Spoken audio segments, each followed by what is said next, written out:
बात गुरु की, गुरु का हमारे जीवन में क्या प्रभाव पड़ता है? गुरु जब हमारे राशि में जब मजबूत होते हैं तब क्या स्थिति होती है, और जब गुरु कमजोर हो जाते हैं तब हमारे जीवन पर कैसा प्रभाव पड़ता है? प्रदीप जी, एक बड़ा सवाल हमारे दर्शकों के जो मन में है, या स्वयं अगर मेरी बात करें तो मैं भी ये सोचता हूँ कि गुरु का मजबूत रहना कितना जरूरी है। देखिए, अगर हम कुंडली की बात करें जी। तो गुरु एक ऐसा प्लेनेट है जो आपके जीवन में आपके पूरे जीवन को कंट्रोल कर सकता है। किस प्रकार से? गुरु की 2 राशियां हैं, एक है धनु, एक है मीन। धनु राशि अगर आप देखेंगे कालपुरुष कुंडली में 9वें घर में पड़ती है, 12वीं राशि 12वें घर में पड़ती है। 9वीं राशि यानी कि धनु राशि की जब हम बात करते हैं तो वो आपके धर्म को, आपके पिता को, आपकी ट्रैवलिंग को, धर्म से जुड़ी हुई या लॉन्ग डिस्टेंस ट्रैवलिंग को, या आपके गुरु आपको किस प्रकार के मिलेंगे, प्लस आपका भाग्य क्या है, वो सब गुरु कंट्रोल कर रहा है कालपुरुष की कुंडली में, हायर एजुकेशन में। अब इसके साथ साथ गुरु को 5 घरों का कारक भी कहा जाता है। आपके दूसरे घर का यानी कि जो धन भाव है, आपका वाणी का घर है, आपकी इनिशियल बहुत प्राइमरी जो संस्कार आपको मिलते हैं, और जो आपकी सेविंग्स का घर है, तो महत्वपूर्ण भाग हो गया आपके। और उसका कारक किसको कहा गया? गुरु को कहा गया। इसके बाद गुरु कारक बना 5th हाउस का, 5वें घर का। 5वां घर आपके प्रेम का है, आपकी बुद्धि का है, आपकी संतान का है, और आपके पुण्य कर्म, जो आपके संचित पुण्य कर्म है, उनका है। तो अगेन महत्वपूर्ण पार्ट हुआ।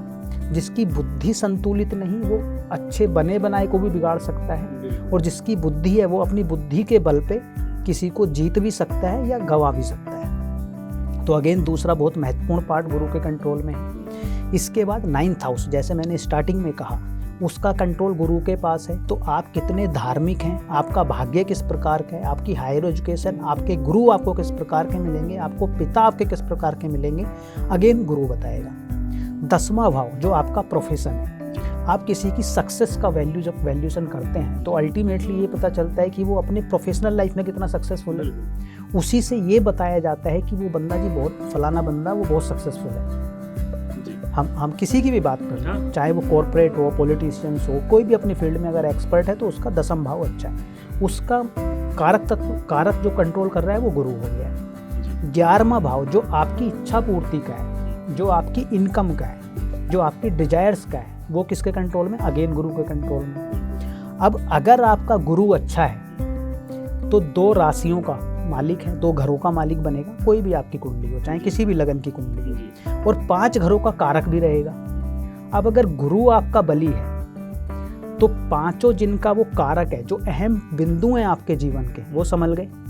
आपका धन संभला, आपका परिवार संभला, आपकी वाणी संभली, आपकी बुद्धि, आपके बच्चे, आपकी संतान, आपके पुण्य कर्म, आपका भाग्य, आपके पिता, आपका प्रोफेशन, आपकी इच्छा पूर्ति, सारी गुरु कंट्रोल कर सकता है। जिसका गुरु अच्छा है तो इसलिए उसको बोलते हैं कि उस पर विशेष रूप से ईश्वरीय कृपा है, भगवान की कृपा है। वो क्यों बोल रहे हैं? क्योंकि 5 घरों का कारक और 2 घरों का मालिक है, महत्वपूर्ण पोर्टफोलियो वो संभालता है। तो अगर किसी का गुरु केंद्र में बैठता है तो इसलिए हम कहते हैं कि उसके 1 लाख दोष दूर हो जाते हैं। यानी कि जीवन में जितनी भी उन्नति, तरक्की और जितने भी सफलता के मार्ग प्रशस्त होते हैं, एक गुरु के मजबूत होने से हो जाते हैं। गुरु आपका इच्छा है तो आप जेनरस भी होंगे, आप एम्बिशियस भी होंगे, आप नॉलेजेबल भी होंगे, आप समाज का कल्याण भी करेंगे, और आप नैतिक भी होंगे। बिल्कुल, नैतिक भी होंगे। अगर गुरु आपका खराब है तो आप नैतिकता का ध्यान नहीं रखेंगे। हम हरिश्चंद्र को कहते हैं तो उन्होंने सत्य का मार्ग नहीं छोड़ा, यहाँ तक पहुँच गए कि अपने बेटे का अंतिम संस्कार करने के लिए अपनी पत्नी से उन्हें पैसे लेने पड़े, लेकिन नैतिकता नहीं छोड़ी। लेकिन जब गुरु ने उनको पूरा परख लिया कि इस बंदे ने अपनी नैतिकता भाई नहीं छोड़ी, तो उसके बाद सब वापसी भी दे दी, और आज हम उनको याद भी करते हैं, तो उस गुरु के कारण। अब अगर गुरु बली ना हो तो क्या करेगा? बंदा भटक जाएगा, वो किन्हीं भी कारणों, किन्हीं भी माध्यमों से पैसा कमाएगा। लेकिन अगर गुरु अच्छा है तो वो नैतिकता का विशेष रूप से ध्यान रखेगा। गुरु मजबूत है तो कम से कम वो उसका मार्ग से, रास्ते से भटकाव नहीं होगा। अगर गुरु आपका केंद्र में त्रिकोण में बैठा है तो वो विशेष रूप से आपके जीवन पे ईश्वरीय कृपा बनी रहेगी।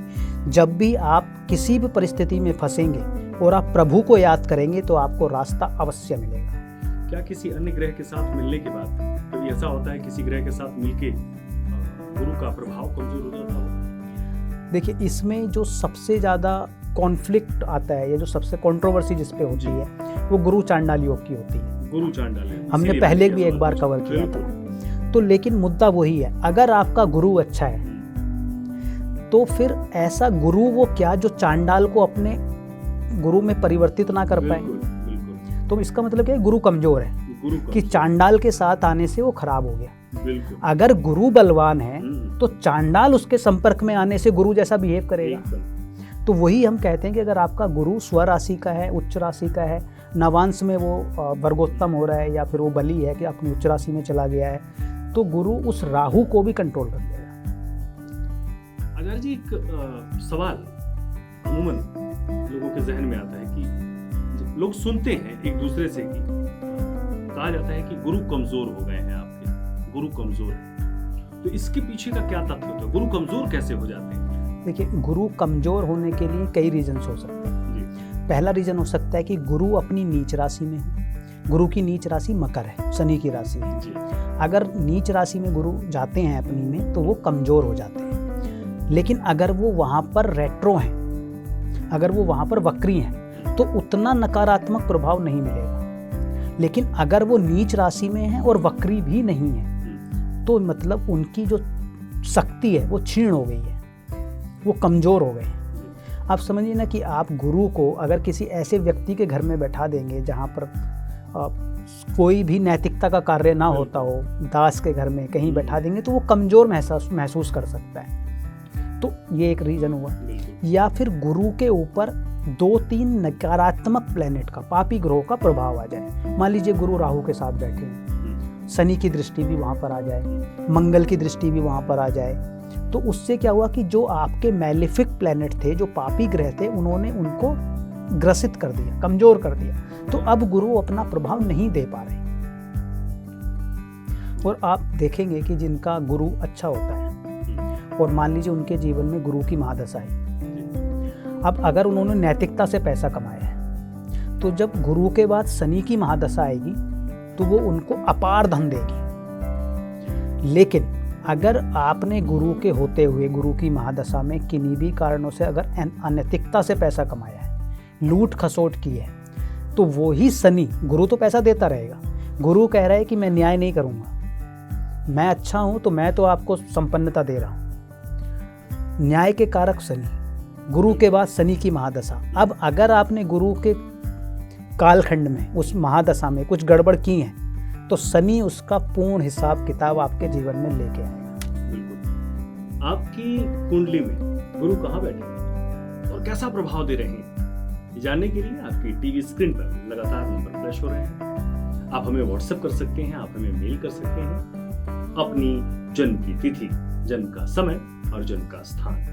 हम आपको बताएंगे कि आपकी कुंडली में गुरु कहां पर बैठे हैं और कितने मजबूत हैं और उन्हें और बेहतर बनाने के लिए आप क्या कर सकते हैं। एक अंतिम सवाल आचार्य, गुरु को हम मजबूत कैसे बनाएं? कौन सा ऐसा मंत्र, पाठ, पूजा, स्तोत्र है उसे करें या कुछ छोटे छोटे घरेलू उपाय करें या फिर क्या कोई रत्न भी हम धारण कर सकते हैं? इसके बारे में जी, सबसे पहले तो आप अपने गुरु को समझिए कि गुरु आपकी कुंडली में किस घर में बैठा हुआ है, उससे जुड़ा हुआ आप कार्य कीजिए। एग्जाम्पल लेते हैं, गुरु, हम ये कहते हैं कि गुरु जहाँ पर बैठते हैं वो हानि करते हैं, यानी कि गुरु जिस भी घर में बैठेंगे उस भाव की हानि करते हैं, उसमें कमी ले आते हैं। अब कमी किस प्रकार से लाते हैं कि कोई भी जो ज्ञानी व्यक्ति होता है, जो भी कोई गुरु होता है, वो अपने ऊपर ध्यान नहीं देता है, वो समाज के ऊपर ध्यान देता है।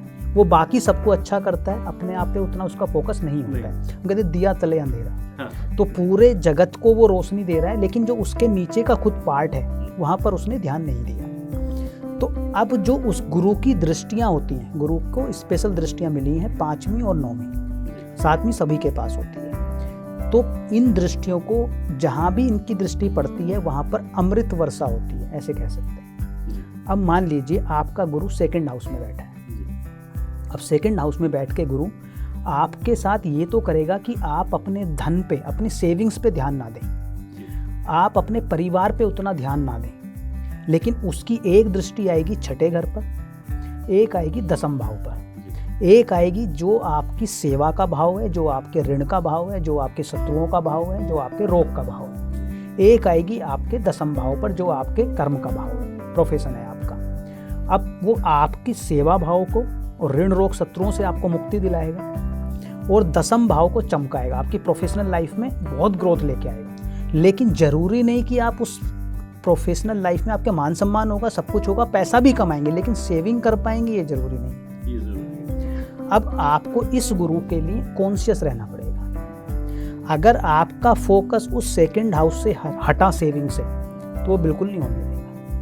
तो एक तो आपको प्रैक्टिकली वो रास्ता निकालना पड़ेगा और आपको लगातार कोशिश करती रहनी पड़ेगी, यानी कि दिए को हिलाना पड़ेगा कि उसके नीचे भी कुछ रोशनी किसी न किसी प्रकार से आ जाए। दूसरा, अगर आपको उसको मजबूत करना है तो अपना चरित्र, नैतिकता कभी ना छोड़ें।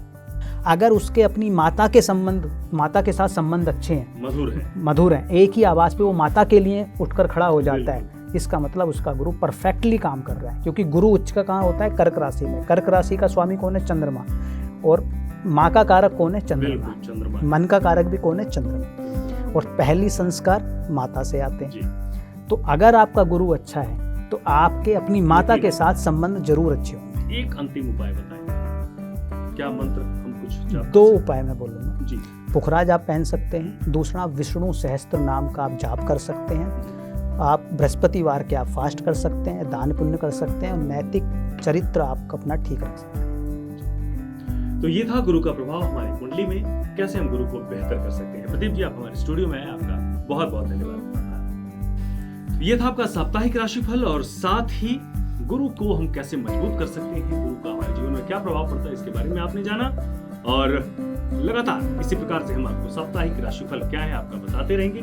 फिलहाल मुझे दीजिए इजाजत।